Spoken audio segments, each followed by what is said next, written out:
Welcome back. Founded on the belief that students are more likely to succeed with personalized guidance throughout their college journey, Bottom Line provides consistent one-on-one support to help students navigate the challenges of accessing and succeeding in college. Joining me now is a Principal Success Advisor for Bottom Line, Jonathan Ramirez. Jonathan, welcome. Thank you very much for having me. It's a pleasure to be here. Yeah, so of course we have an important initiative to talk about, but give us a little bit of an overview into Bottom Line and the work you do.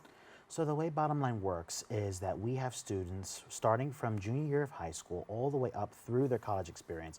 And we focus directly on students who are first generation in their family to attend college, or first in their family unit to attend college, and through their experiences, we work with them holistically, one-on-one, and providing completely free services using both in the Access program, which works with students in the high school level, and then our Success program, which I'm a part of, which works with students through the college system, to then both get them into college, get them through college, and persist through every aspect of the college experience, while then developing their goals in terms of their career and in terms of what they want their life to look like after college. So our focus is specifically on first generation students from low income, high need backgrounds, to ensure that they are able to achieve the vision they want to see for themselves professionally and personally in terms of their lives. Something that stood out to me is kind of this focus on the first generation, you know. I myself was a first gen for my family. So exactly, so when we have kind of these opportunities, how does something like this shape students' experience? So it's a matter of the holistic way in which we work with students. So the Access program, which works with our high schoolers, works with the LEAD model, which stands for college lists, essays, affordability/aid, and degree. Whereas we work with, in the Success program, we work with our DEAL model, which stands for degree, employability, affordability, and life. So we have these structured programs set in place in order to have a way in which we work with our students individually. So having this foundation to then see, okay, these are the ways in which we want our students to have these checkpoints in order to both enter college, right, through our Access program. But then in our Success program, we utilize our DEAL model to then work with students through every element of their experience, whether it be through obtaining their degree, or utilizing the major that they want to be a part of in their career, and then everything from financial aid applications for both the Access and Success levels. That can be a real headache at times. And then also development of their career plans through resumes, through cover letters, interview preparations, and then also always ensuring that our students feel safe and supported on campus and that they know that they belong. Yeah, when you talk about obviously even helping out these students, some free programs at that, you know, how do students find out about Bottom Line, and what is kind of your recruitment process in that? So we recruit through several different methods. Actually, just last week I was at a tabling event here in the Bronx, as a matter of fact. And so it's through events such as tabling events, through social media outreach, and even through friends and family. I've had the privilege of working with several different siblings of students, so older sisters to younger sisters, brothers, and so on and so forth, that have both participated in our program and also graduated from our program. So even something as small as word of mouth when it comes to friends and family, but then bigger approaches such as social media, such as tabling events, such as partnerships that we're looking to grow with high schools and other programs, you know, across the city. We are looking to utilize every method in our disposal to just ensure that students know, especially the students that we work with, that they have a support program completely free for them, of course, that will then help them through every step of both getting into college and getting through college with a career focus of their choice. Now, of course, for the students, even at these tabling events or working with, like you mentioned, kind of these different families from sister to sister, who is eligible for the program? What are your eligibility process like? So first and foremost, we work primarily with students who are in the first generation of their families to attend college. That's first and foremost. And then we have specific financial guidelines alongside academic guidelines. Mainly we're looking for students whose GPA is around the 2.5 to 3.3 range in the high school level. And then from there, just simply saying, you know, that we see that they would benefit from the college experience, that they would look to to get the most out of it. That's what we were looking to see in our initial process of recruitment for students. Yeah, now you were mentioning obviously some of your services and programs. Some of the ones that stood out to us as well were Access Success and Blueprint programs, which offer unique support. Talk to me a little bit more, diving deep into those and how they kind of help students. Yes. So with our College Access program, which begins with high schoolers in junior year, we are then pairing our students with an advisor from day one-on-one individualized support using the Access's lead system, as I described earlier, to then work with them through every facet of the college admissions experience. Right? We know that can be complicated. There are various documents, various forms that students need to collect, that they need to give, personal statements and essays that they need to really focus on and give the best work. So our wonderful Access advisors are there to really work with the students step by step, day by day, to see that they are optimizing their college applications process and also making the best choices for themselves in terms of colleges. We know that colleges can all provide different experiences, whether it be commuter schools, dorming schools, schools outside of New York even. So we want students to make the most informed decision, both not just financially, but also in terms of their career goals and in terms of what they look to gain both academically and socially from their college experience. That's the Access program. Okay. And then in the Success program, once we have a list of target schools that we work with that we're also constantly trying to expand. And if a student then is admitted into one of these target schools, which there are many in the CUNY system, many in the SUNY system, and some private schools as well, then they have a new advisor, a success advisor, such as myself, who then is able to work with them while they're in school, actually visiting them while they're on campus, about once a month on average, to then work with them utilizing our deal model to then work through every aspect of the college experience.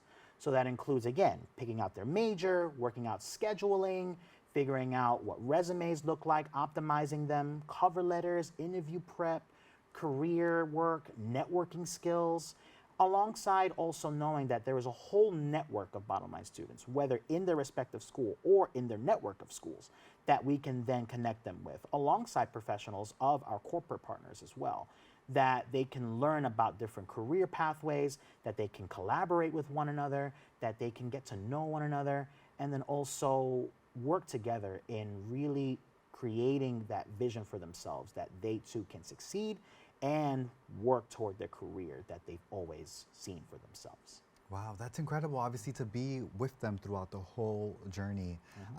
And I think it's so important because something that we were checking out and I was reading about was that college enrollment is still below pre-pandemic levels. Specifically, there was a research that pointed out undergraduate enrollment in fall 2024 neared 16 million, only 1% below 2019 levels. However, some sectors like bachelor's and associate's degree programs are still below their 2019 enrollment figures. What would you say is behind that trend and these implications? There are various factors at play there. I think from a grander global level, just lower birth rates, I think, is a big part of it, in the sense that there are just less people who would then be college ready, less people who would then be qualified for college in the most basic of levels. So there's one level there. But then also there are so many uncertainties that we still are dealing with as a result of the pandemic, right? Especially from a financial standpoint. College is a huge investment for students, whether it be not just of money, but also of their time and of their capabilities, right? So then, there is constant questioning now that we also face in regards to the value of a degree, which of course we value degrees highly, and a point of our organization is to ensure that students have the pathway towards their degrees. But we also acknowledge that with a lot of students and parents, there are always these constant questions over what should I dedicate my time toward? And for a lot of parents, they may see that college may not be the answer for them, which of course our work is to say, yes, it is. There is so much value in a college degree, and it has been shown that receiving a bachelor's degree and compared to even an associate's degree can lead to a 30% increase in lifetime earnings. In comparison to a bachelor's degree and a high school diploma, that can go up to over 70%. Wow. So being able to then, provide information to show that, a college degree is still a tremendous value for a student can then combat some of these declining rates. But we also acknowledge that, there are a lot of options that parents and students are still taking to see, okay, college may be an option here, but there are ways that we're trying to explore, whereas we're saying include college in that conversation too, because there is a lot of value there that we need to still explore. Yeah, when we also talk about the financial part, I mean, federal education funding cuts are happening. How does that kind of affect students and does it impact programs like Bottom Line? Absolutely. We understand that this administration is changing the way our education program is funded and managed every day, quite frankly. So we see that there are changes even to our FAFSA application, which a vast majority of our students also qualify either for full FAFSA or at least partial Pell application funding. So firstly, of course, we stay on top of all the updates. We stay on top of all of what is changing, what is proposed to change, so on and so forth. And then also making our students keenly aware of the options that they have in front of them, which will still include FAFSA. And of course, in New York, there's TAP, there's also the Excelsior application, there's private scholarships given directly by the schools and also in partnership with community programs and so on and so forth. So for starters, it is having our students be equipped with the information they need in order to understand that there are several different options from a financial standpoint while still taking advantage of the federal programs that still exist, that still can provide significant impact for students to then be able to afford their college education completely. Yeah, and thank you so much, Jonathan, for breaking that down just a little bit to us, because obviously we do hear it in the news, and it is important when it comes to impacting students' education in the long run. Bringing it back to the students now, of course, really quickly, usually students who are in the GPA range of 2.5 to 3.3 are often overlooked. So how important is it to have programs like this and a focus on them as well? Of course. So we oftentimes see that students on both sides of the spectrum, whether they are above a 3.3 or below a 2.5, would oftentimes have access to additional support programs that can then give them that extra push in order to then succeed at the college level. But in specifically focusing our movement on students within that middle range, we can oftentimes see that those students may sometimes fall through the cracks. You know, some of these other programs may say, well, you know, they are out of a range, so they're basically on their own. But in Bottom Line, we say no.